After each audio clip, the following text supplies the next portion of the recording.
अस्सलाम वालेकुम जी। मेरा नाम है आसिफ नवाज़ और आप देख रहे हैं आपका अपना प्यारा YouTube channel I am teacher. आप हमारे इस चैनल को अपने यूट्यूब के सर्च बार पर जाके @IamTeacher33 लिख कर भी सर्च कर सकते हैं।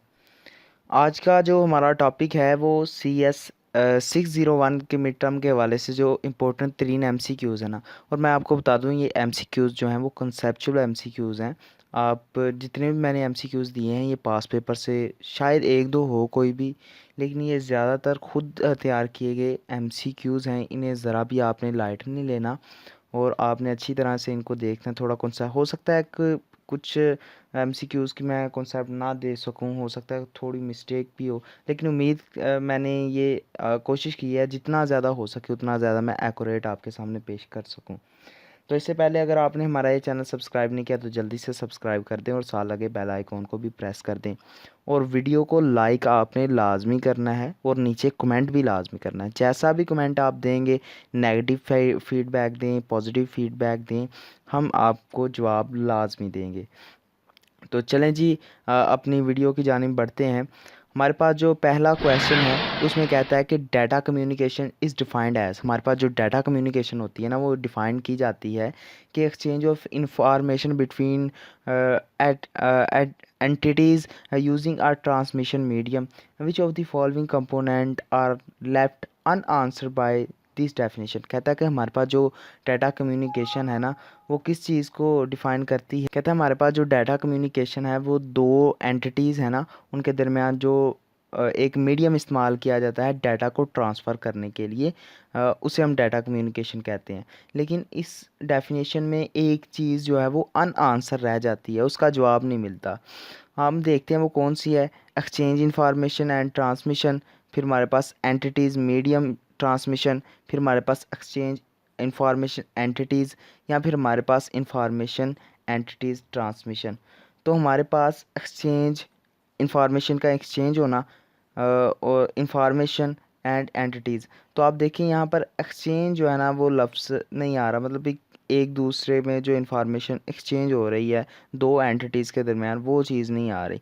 तो यही इसका करेक्ट ऑप्शन है। हाँ, यहाँ पर आप ध्यान से देखें तो कुछ आपको लगेंगे MCQs सेम है, लेकिन आप देखेंगे कि उनका ऑर्डर किस तरह से है, उनमें जो वर्डिंग इस्तेमाल की है वो कौन सी है। तो एक मुझे कमेंट आया था कि सर इसमें जो MCQs होते हैं वो भी थोड़े से ना सेम होते हैं, तो ऐसी बात बिल्कुल भी नहीं है। आप MCQs का ऑर्डर देखा करें फिर बात किया करें। चलें जी, हम नेक्स्ट अपने चलते हैं। कहता है विच of the following invention marked the beginning of the modern telecommunication industry. कहता है कि इनमें से कौन सी जो इन्वेंशंस हैं जो मार्क की जाती हैं कि हमारे पास जो टेलीकम्युनिकेशन इंडस्ट्री है ना उसके मॉडर्न होने को अच्छा, इसमें आसान मैं वर्डिंग में बताऊं कि मेरे पास जो टेलीकम्युनिकेशन इंडस्ट्री है ना उसकी आप कह सकते हैं जब वो मॉडर्न हुई उसके ओरिजिन में कौन सी इन्वेंशन आती है। ठीक है, कि उसने जब मॉडर्न होना शुरू किया एट द बिगिनिंग, उसने मॉडर्न होना शुरू किया तो उसमें हमारे पास टेलीग्राफ बाय सैमुअल मोर्स आ जाता है, फिर हमारे पास telephone by Alexander Graham Bell आ जाता है, फिर हमारे पास wireless communication technology by the Google आ जाता है, फिर हमारे पास development of communication hardware and protocols. तो आपको पता है जो कम्युनिकेशन होती है वो ज़्यादातर तारों की जगह होती है। टेलीग्राफ हमारे पास जो ना टेलीग्राफ बाय सैमुअल मोर्स, ये हमारे पास करेक्ट ऑप्शन है, तो आपने अच्छी तरह से कर लेना है। कहता है large scale data communication system emerge in 1970 due to 3 major developments. कहता है कि हमारे पास जो लार्ज डाटा कम्युनिकेशन था ना, एक लार्ज स्केल पर डाटा कम्युनिकेशन सिस्टम था, वो 1970 में शुरू हुआ। इसमें हमारे पास 3 जो मेजर डेवलपमेंट्स थी। तो इसमें जो पहला ऑप्शन आया है वो लार्ज स्केल इंटीग्रेशन का आया है। ठीक है, दूसरा ऑप्शन जो है वो न्यू सॉफ्टवेयर सिस्टम का आया है कि उसमें न्यू सॉफ्टवेयर आए। फिर हमारे पास कंपटीशन आया है कि जितने भी हमारे पास ट्रांसमिशन फैसिलिटीज़ थी उनमें कंपटीशन आया है। फिर हमारे पास तीसरा आया development of database languages operating system and hardware. तो हमने बताना है कि 3 प्रॉपर्टीज़ हैं और इसमें एक चौथी भी है, तो चौथी उसमें शामिल नहीं है। तो हमारे पास जो डी वाली है ना कि development of database languages operating system and hardware, ये इसमें नहीं है। बाकी ऊपर वाली 3 प्रॉपर्टीज़ आपने अच्छी तरह से पढ़ लेनी है। आपका इसमें लॉन्ग क्वेश्चन भी क्लियर हो रहा है और शॉर्ट क्वेश्चन भी क्लियर हो रहा है। कल को आप मुझे ये क्लेम नहीं कर सकते सर आपने सिर्फ MCQs करवाए हैं, क्योंकि मैं सारा कुछ आपको इन MCQs में प्रोवाइड कर रहा हूँ। ये सिर्फ MCQs नहीं है भाई, ये सिर्फ MCQs नहीं है, ये बात ध्यान में रख लें। आगे जी नेक्स्ट चलते हैं। कहता है what does teleconferencing allows. तो हमारे पास participant to communicate without being the same place आ जाता है, फिर हमारे पास रियल टाइम चार्ट कन्वर्सेशन आ जाता है, फिर हमारे पास वॉइस एंड वीडियो कम्युनिकेशन आ जाता है, फिर हमारे पास ऑल ऑफ अबव। तो मेरे ख्याल से ये सारा कुछ आ जाता है कि जिसमें हम एक सेम जगह पर रह के हम कम्युनिकेट भी कर सकते हैं एक दूसरे से, एक रियल टाइम पर एक ही वक्त में एक दूसरे से ऐसे जैसे बात कर सकते हैं हम। फिर हमारे पास वॉइस और वीडियो कम्युनिकेशन भी कर सकते हैं, तो ये हमारे पास टेली कॉन्फ्रेंसिंग में आ जाता है। तो हमारे पास what is the main reason for using network instead of directly connecting devices. कहता है कि हम नेटवर्क का क्यों इस्तेमाल करते हैं directly connected devices. Directly connected devices के बारे में मैं बता दूं कि ऐसी डिवाइसेस जो डायरेक्ट अपने आप से कनेक्ट की जाती हैं। जैसे Graham Bell, Alexander Graham Bell ने बनाया था कि दो डिवाइसेस थी, वो तार के ज़रिए आपस में जुड़ी हुई थी, तो वो डायरेक्टली थी। लेकिन अब जब हम यूज़ कर रहे हैं, ये हम नेटवर्क का इस्तेमाल कर रहे हैं, ठीक है, वायरलेस नेटवर्क्स का। To save money, no expensive connection, to limit user interaction and to provide faster problem capabilities or to connect devices that are far apart। तो हमारे पास डी वाला जो ऑप्शन है ना वो करेक्ट है कि जो दूर दूर हमारे पास डिवाइसेस है ना उनको जो है ना कनेक्ट करने के लिए। तो हमारे पास आपको पता नेटवर्क अगर यहाँ से सऊदीया में तार लेके जानी पड़ी तो मुश्किल है। तो इस तरह से हम दूर दूर तक नेटवर्क के ज़रिए हम कम्युनिकेट कर सकते हैं। आगे आ जाता है what is the purpose of packetizing in data communication. के हमारे पास जो पैकेटाइजिंग है ना उसका डाटा कम्युनिकेशन में क्या पर्पज़ है। डिवाइड करता है messages into fix packet length में, फिर हमारे पास डिटरमाइनिंग मैसेज पाथ या कनेक्टेड। तो हमारे पास क्या करता है कि जो हमारे पास फिक्स लेंथ पैकेट्स होते हैं ना उनके मैसेजेस को जो हमारे पास मैसेजेस होते हैं ना उनको फिक्स लेंथ पैकेट्स में डिवाइड करता है। यानी आपने कोई डाटा भेजा ना तो उनको पैकेट्स की सूरत में आगे भेजेगा, तो इसे हम पैकेटिंग का नाम देते हैं। बाकी आप अपनी बुक से थोड़ा सा इसे रीड कर लेना, लेकिन इससे भी अंदाज़ा हो जाना चाहिए। कहता which organization is a voluntary organization that includes represent from different countries standard creation committees. तो हमारे पास यहाँ पर जो एक ISO है, फिर इसके आप एब्रीवेशन साथ साथ देखते जाएं, ठीक है। मैंने इसीलिए सारी साथ साथ मेंशन कर दी है ताकि आपको कोई टेंशन ना हो। जैसे ISO international standard organization, international telecommunication union या टेलीकम्युनिकेशन हमारे पास स्टैंडर्डाइज सेक्टर आ जाता है। फिर हमारे पास ANSI American national standard institute आ जाता है। फिर हमारे पास AEEE यानी institute of electric and electronic engineer. तो आप ये एब्रीवेशन अच्छी तरह से देख लें तो हमारे पास ISO ही इसका करेक्ट ऑप्शन आता है, जिसमें हमारे पास एक ऐसी ऑर्गेनाइजेशन है जो वॉलंटरी ऑर्गेनाइजेशन और वो इंक्लूड होती है तमाम डिफरेंट तरह के कंपनी जो कंट्रीज़ होती हैं उनके स्टैंडर्ड कम्युनिकेशन के जो है ना वो रिलेट होती है। तो बाकायदा आप इसको देख लीजिएगा। हम नेक्स्ट चलते हैं। Which is difference between the proprietary and non proprietary. तो आपने इनके दरमियान डिफरेंस बताना है। हम सीधा जो है ना इसके आंसर पे जाएंगे ताकि इसके दरमियान डिफरेंस देख सकें। तो इसमें जो डिफरेंस आता है ना हमारे पास प्रोप्राइटरी होता है standard are closed and own by a specific company के। हमारे पास है ऐसे स्टैंडर्ड्स जो क्लोज हों और एक सिंगल कंपनी ने जो है ना उसे ऑन किया हो। While non proprietary standards are open and public domain, public domain में आ जाते हैं हमारे पास। तो आप ऐसा कह सकते हैं कि जैसे हमारे पास एक PTCL है, तो PTCL एक कंपनी ने जो है ना वो रखा हुआ है और आप कह सकते हैं वो क्लोज्ड है, ठीक है। तो जैसे टेलनॉर की सिम है तो हर बंदा उसमें जो है ना बैलेंस करवा के चला सकता, इस तरह से आप कह सकते हैं। थोड़ा बहुत मिसाल आप ले सकते हैं। चलिए नेक्स्ट चलते हैं। मैं वक्त की कमी की वजह से मैं ज़्यादा एक्सप्लेनेशन में नहीं जा रहा, तो आप ही कहते हैं सर ज़्यादा एक्सप्लेनेशन में ना जाया करें, तो इसीलिए मैं ज़्यादा एक्सप्लेनेशन में नहीं जा रहा। Which organization regulate radio television and cable tele communication.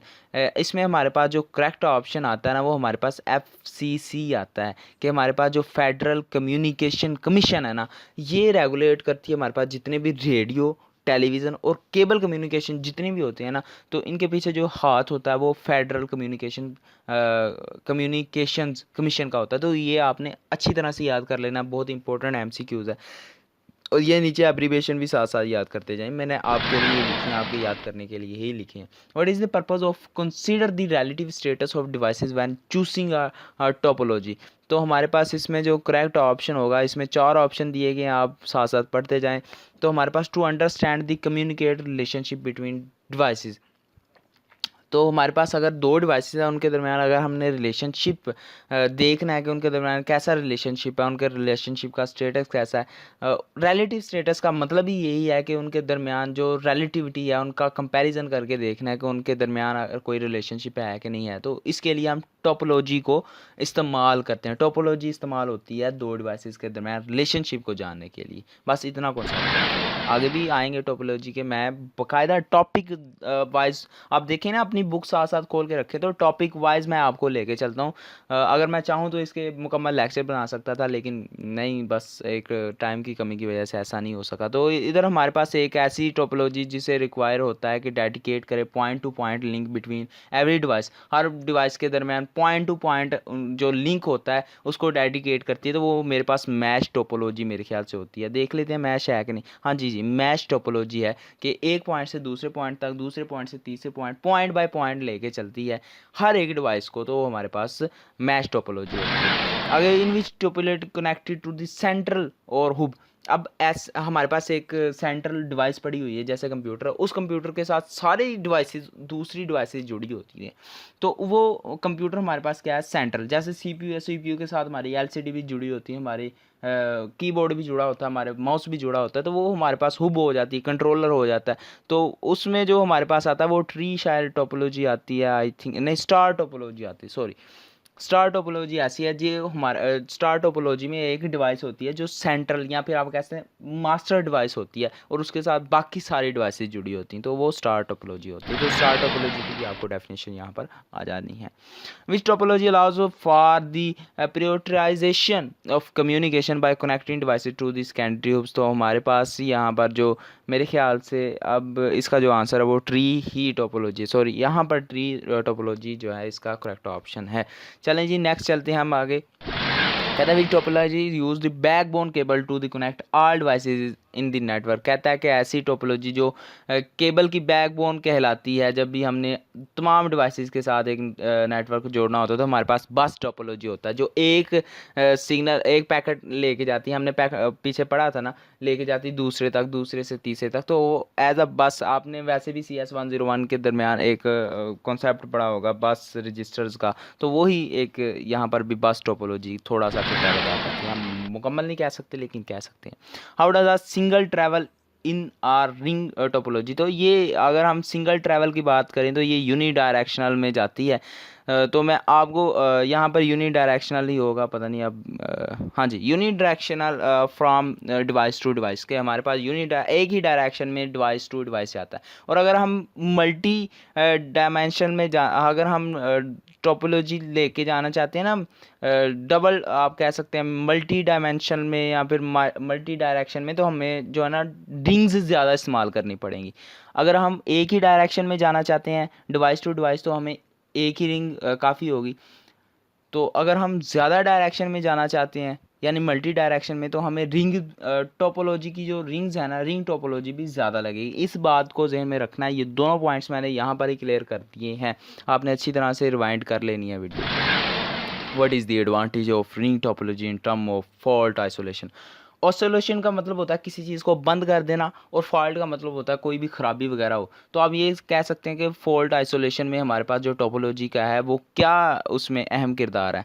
तो ये क्या करती है, ये हमारे पास इनेबल करती है सिंपल फॉल्ट डिटेक्शन को एंड लोकलाइजेशन को। जो सिंपल फॉल्ट होता है ना उसको डिटेक्ट करना और लोकलाइज यानी उसकी लोकेशन ढूंढना, ये हमारे पास रिंग टोपोलॉजी का बहुत बड़ा एडवांटेज है। ठीक है ना, कि मेरे पास नंबर 2 पे कोई फॉल्ट आया ना, बिट्स में इस्तेमाल होता है ना, तो इतने बिट्स में इस नंबर पे मेरे पास फॉल्ट आया, तो ये देखेगी ये सिंपल फॉल्ट है, उसे डिटेक्ट किया, और देखेगी इस पोजीशन पर फॉल्ट है तो भी इसे डिटेक्ट करेगी। चलें, व्हाट इज़ हाइब्रिड टोपोलॉजी। हमारे पास हाइब्रिड टोपोलॉजी क्या है उसका भी हम देख लेते हैं। देखें जी, यहाँ पर आपके मुकम्मल कॉन्सेप्ट आपको बिल्ड किए जा रहे हैं, तो आपका एक लाइक लाजमी बनता है और आपका सब्सक्राइब भी लाजमी बनता है और शेयर लाजमी कर दिया करें यार। आप सबके पास व्हाट्सएप वगैरह होती हैं, टिकटॉक वगैरह, फेसबुक, तो मेहरबानी इतना बस मुझे फेवर कर दिया करें कि सब्सक्राइब करके एक बार मेरे चैनल की वीडियो का लिंक एक बार शेयर कर दिया करें, मेहरबानी होगी आपकी। और इसके अलावा आपको जो है ना वो व्हाट्सएप ग्रुप भी मैं बनाया है अभी, उसमें भी आप ऐड हो सकते हैं और जल्दी हम उसका इनबॉक्स ओपन करेंगे जिसमें आप क्वेश्चन भी कर सकते हैं आफ्टर एग्जाम्स, जैसा भी आप चाहें। A topology that combine several different topologies, जहाँ पर मुख्तलिफ तरह की टोपोलॉजीज़ मिलती हैं ना, तो हमारे पास डिफरेंट तरह की टोपोलॉजी कंबाइन होती हैं और एक नई आप कहते हैं टाइप टोपोलॉजी बनाती है, वो हमारे पास हाइब्रिड टोपोलॉजी बनाती होती है। जैसे आप कह सकते हैं कि हाइब्रिड आपके पास फूड्स आ जाते हैं, हाइब्रिड्स वेजिटेबल्स आ जाती हैं। उसमें क्या होता है कि हमारे पास मुख्तलिफ तरह के वेजिटेबल्स होते हैं, उनका मसलन भी आप कह सकते हैं सैंपल लेके उनका इस तरह से सैंपल तैयार किया जाता है कि वो सारे उसके पास इकसाम का यानी आप लगा लें कि हमारे पास एक सब्ज़ी है, एक सेब है, उसकी मुख्तलिफ तरह की इकसाम हो सकती हैं। हर इकसाम में से एक एक सैंपल लिया जाता है और उससे जोड़ा जाता है और इस तरह से बनाया जाता है कि हमारे पास हर इकसाम की सारी जितनी भी प्रॉपर्टीज़ हैं ना वो एक इकसाम में आ जाएं, उसे हम हाइब्रिड का नाम देते हैं। और इसी तरह से मुख्तलिफ तरह की जब टोपोलॉजीज़ आके मिलती हैं और एक स्ट्रॉन्ग नई टोपोलॉजी बनाती हैं तो उसे हम हाइब्रिड टोपोलॉजी का नाम देते हैं।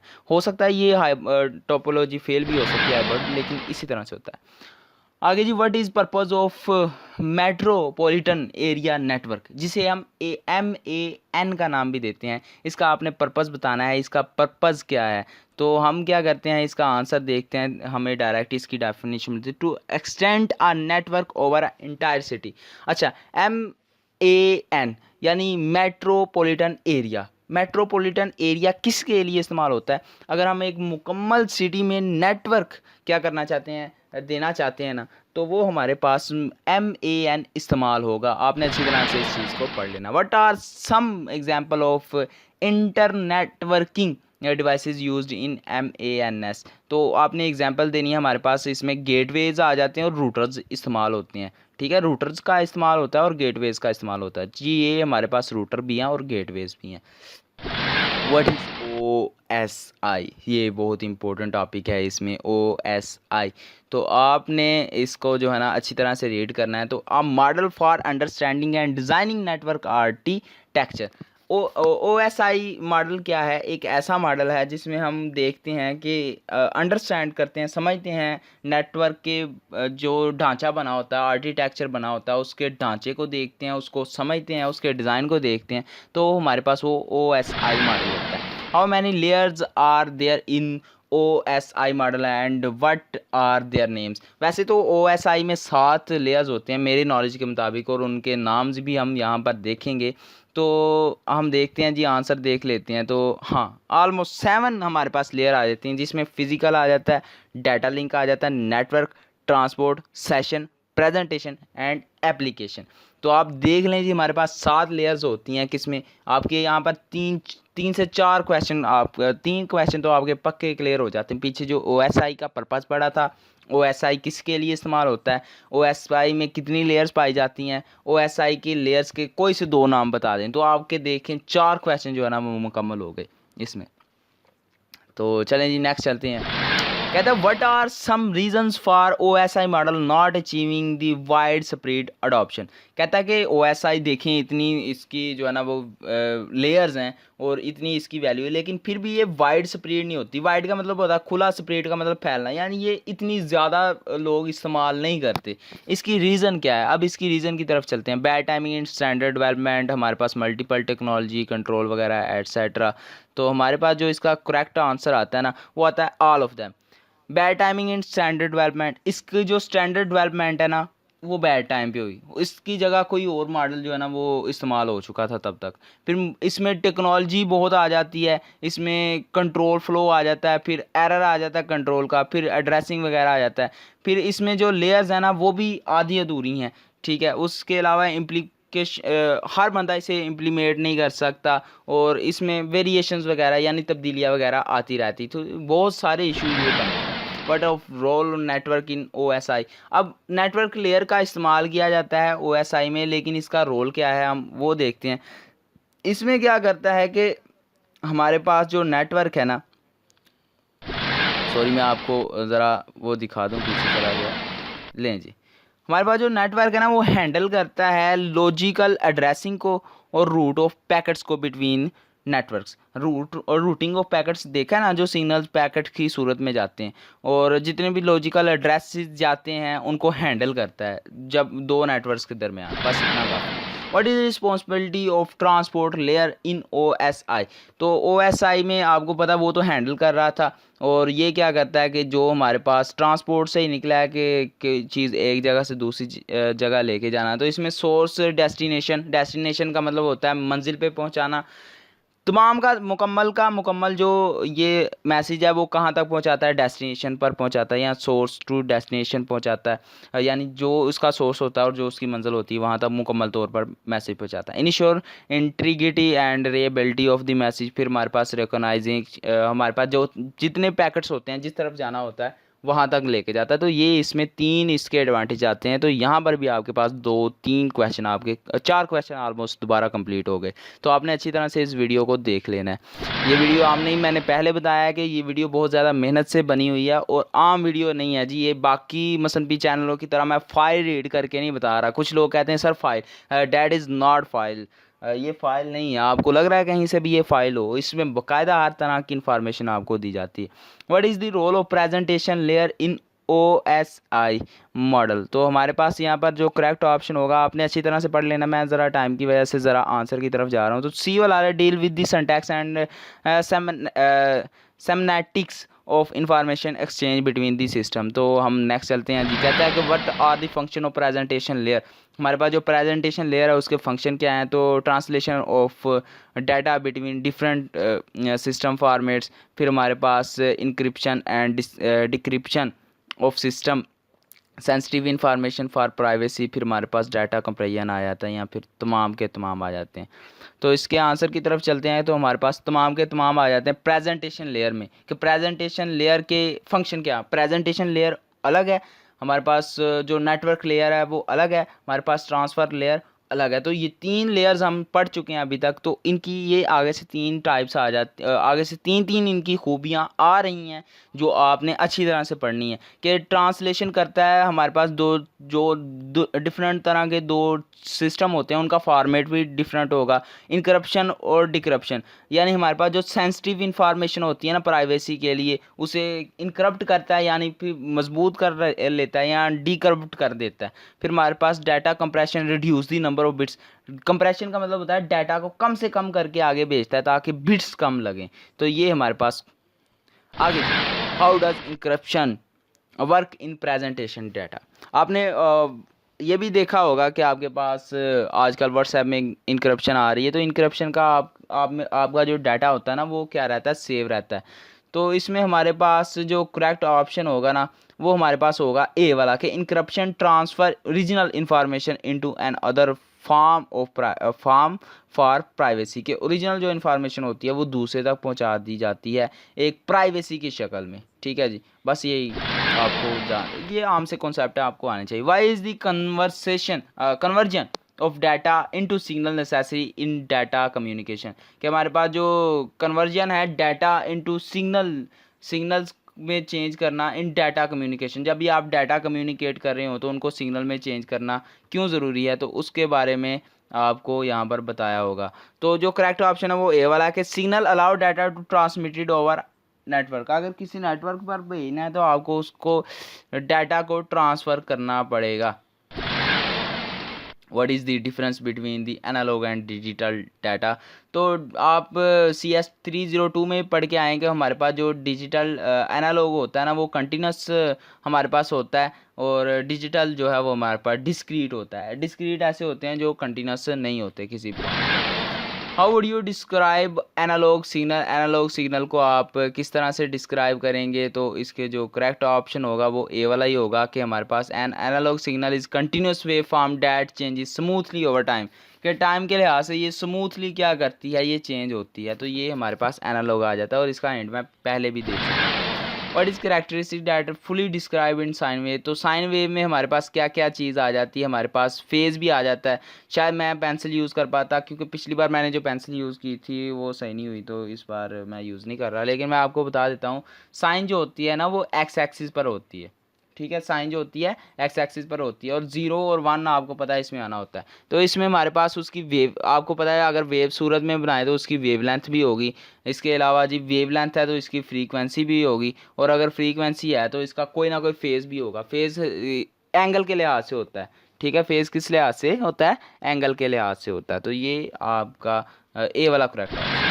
What is the period of sine wave with a frequency of 6 hertz. आपको पता है कि अगर टाइम पीरियड आपने मालूम करना है तो हमेशा फ्रीक्वेंसी के उल्ट होता है टाइम पीरियड सेकंड्स में।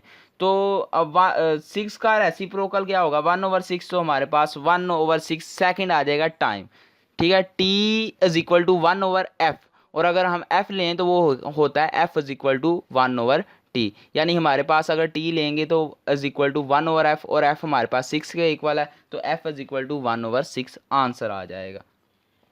चलें, what attribute can be use to control signals. हमारे पास कौन सा एट्रीब्यूट है जो सिग्नल्स को कंट्रोल करने के लिए इस्तेमाल होता है। तो हमारे पास ये आलमोस्ट तमाम जो चीज़ें हैं ना वो सिग्नल को इस कंट्रोल करती हैं, ठीक है जी। How would you calculate bandwidth of a signal. तो हमारे पास यहाँ पर जो करेक्ट ऑप्शन है वो है जी हमारे पास ए वाला, कि subtract the lowest frequency from the highest frequency. जब आप लोएस्ट फ्रीक्वेंसी को हाईएस्ट फ्रीक्वेंसी में से माइनस करेंगे तो आपके पास बैंडविथ सिग्नल आ जाएंगे। यानी आपके पास लोअर फ्रीक्वेंसी f1 है और हायर फ्रीक्वेंसी f2 है, तो आप f2 में से माइनस करेंगे f1 को, तो आपके पास क्या आ जाएगा, बैंडविथ जो है ना ऑफ अ सिग्नल आ जाएंगे। Which terms refer to the width of frequency spectrum. तो हमारे पास यहाँ पर जो करेक्ट ऑप्शन है वो है जी यहाँ पर बैंडविथ, ठीक है, क्योंकि यही फ्रीक्वेंसी स्पेक्ट्रम को इस्तेमाल करती है कि कहाँ पर हमारे पास फ्रीक्वेंसी कम होगी और कहाँ पर ज़्यादा होगी। तो ये स्पेक्ट्रम बन जाता है फ्रीक्वेंसी का, और इन तमाम हमारे पास जो बैंडविथ है वो इस चीज़ को इस्तेमाल करता है और बताता है। तो what is the 3 dB bandwidth also known as. तो 3 dB जो बैंडविथ है ना वो हाफ बैंडविथ भी, हाफ पावर बैंडविथ भी कहलाता है। चलें जी, नेक्स्ट चलते हैं। What is the bit rate. Bit rate हमारे पास क्या है, बिट रेट बहुत ही आसान डेफिनेशन मैं चाहता था मैं ना लिखूं, लेकिन मैंने फिर भी लिख दी कि एक टाइम जो रिक्वायर होता है एक बिट को, एक सिंगल बिट को किसी भी दूसरी जगह ट्रांसफ़र करने के लिए उसे हम बिट रेट का नाम देते हैं। which is the use for the converting data digital data into the digital signal। तो हमारे पास इसमें जो एनालॉग टू डिजिटल होता है ना वो हमारे पास करेक्ट ऑप्शन होगा इसका नहीं, डिजिटल टू डिजिटल होगा, सॉरी, डिजिटल टू डिजिटल होगा। यहाँ पर digital data into digital signal, यानी डिजिटल जितना भी डाटा है ना हमारे पास इरेगुलर डाटा वो इरेगुलर सिग्नल्स में, या फिर आप जिस तरह से भी कह सकते हैं पैकेट्स में जाएंगे, होंगे इरेगुलर ही लेकिन पैकेट्स में जाएंगे, तो हम इरेगुलर तो नहीं कह सकते, डिस्क्रीट कह सकते हैं। तो हमारे पास जो डिजिटल टू डिजिटल कन्वर्ट करना तो वो डिजिटल कन्वर्सेशन हो जाती है। डिजिटल सिग्नल्स को डिजिटल में चेंज करना हमारे पास डिजिटल कन्वर्सेशन हो जाती है। तो ये था जी। नेक्स्ट हम चलते हैं कि अगर हम एनालॉग टू डिजिटल कन्वर्सेशन करें तो वो क्यों ज़रूरी है। तो कब ज़रूरी होगी, जब हमने किसी भी वॉइस और मैसेज को डिजिटल सिग्नल्स में चेंज करना हो तो वो ज़रूरी होगी। यहाँ पर LS नहीं लिखा गया, आप खुद लिख लीजिएगा। चलें जी, चलते हैं। Which type of the encoding uses only polarity to represent binary 0 and 1।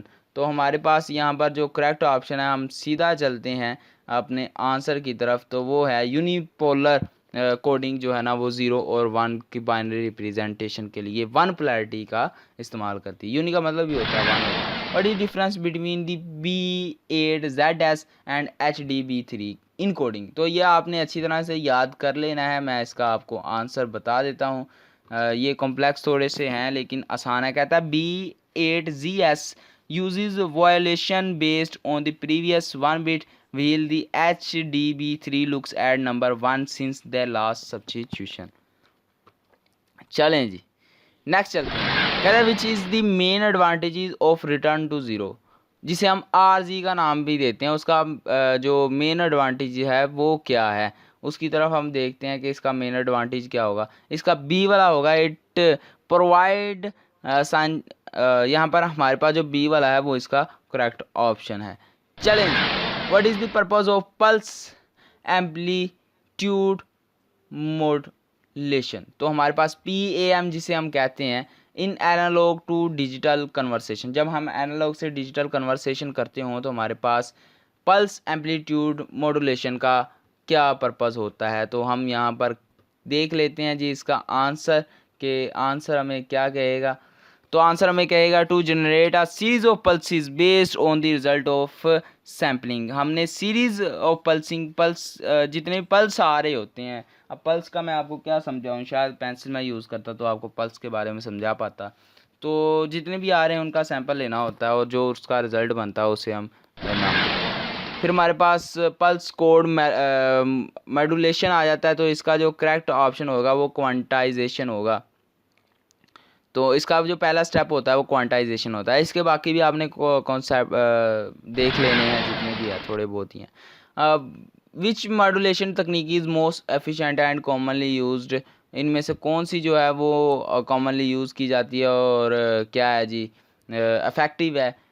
इसमें हमारे पास जो डी वाली आती है ना, KAM, यानी क्वाड्रेचर एम्पलीट्यूड मॉड्यूलेशन, वो हमारे पास करेक्ट ऑप्शन है। In digital to analog conversion, the process of changing one of the characteristic of analog signal based on the information in a digital signal is called। हमारे पास ये जो है ना वो कहलाता है, आपको मैं बता देता हूँ ज़रा, वो हमारे पास कहलाता है एम्पलीट्यूड शिफ्ट बाय किंग। क्या आपने ये हमारे पास इसकी जो है ना वो एम्पलीट्यूड शिफ्ट बाय किंग, ये इसका करेक्ट ऑप्शन है। चलें जी नेक्स्ट चलते हैं। कहता है फेज शिफ्टिंग यानी PSK is not susceptible to noise degradation that effect ASK।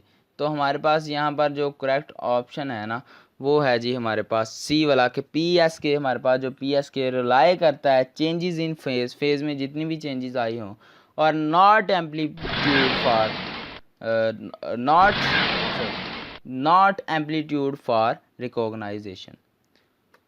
तो ये था जी आज का हमारा लेक्चर। उम्मीद है आपको ये पसंद आया होगा। थोड़ा सा बोरिंग में भी लगा हो या ना लगा हो, और आपने वीडियो मुकम्मल देखी हो या ना देखी हो, अगर देखी है तो आप यहाँ तक पहुँच गए, अगर नहीं देखी तो अल्लाह हाफिज़। तो मिलते हैं अगली वीडियो में, तब तक के लिए अल्लाह हाफिज़। हमारी वीडियो को शेयर करना, हमारे यूट्यूब चैनल को सब्सक्राइब करना मत भूलिएगा।